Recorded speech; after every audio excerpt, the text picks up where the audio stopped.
Sumabog ang linya ng kuryente sa Kalayaan Avenue sa Makati City. 3 motorista ang sugatan. Nasa frontline na balitang yan, si Nina Umpauco.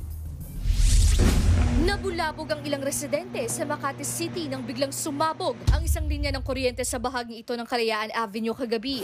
Ayon sa Bureau of Fire Protection, 3 motorista ang nagtamo ng mga gasgas sa katawan dahil sa insidente. Agad naman silang naidala sa pinakamalapit na ospital. Base sa investigasyon ng Meralco, may nagtapon daw kasi ng basura sa poste mula sa kalapit na gusali nito kaya nangyari ang pagsabog. Pero ayon sa barangay, I can neither confirm nor deny po. As to my knowledge lang po talaga is there was debris along the street of Salamanca. Allegedly, meron lang trash on the post.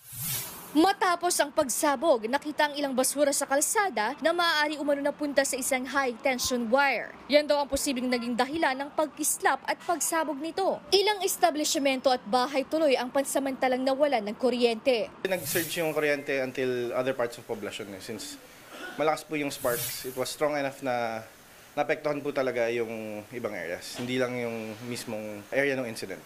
Meron pong nawalan ng kuryente along Villena Street and other areas of poblasyon, pero it was just a short power outage po, I believe. Nagka-power din naman agad. Patuloy na gumugulo ang investigasyon sa tunay na sanhi ng pagsabog. Nakikipagtulungan na rin dyan ang PNP Tactical Operations Center. Agad ding inayos ng mga tauhan ng Meralco ang mga nadamay na poste para maibalik sa normal ang supply ng kuryente. Nagbabalita mula sa Frontline, Nina Umpauco, News 5. Mga kapatid, Nikki de Guzman po. Iba na ang may alam at may pakialam sa panahon ngayon. Para sa tuloy-tuloy na balitaan sa Frontline kahit weekend, mag-follow at mag-subscribe sa social media pages ng News 5.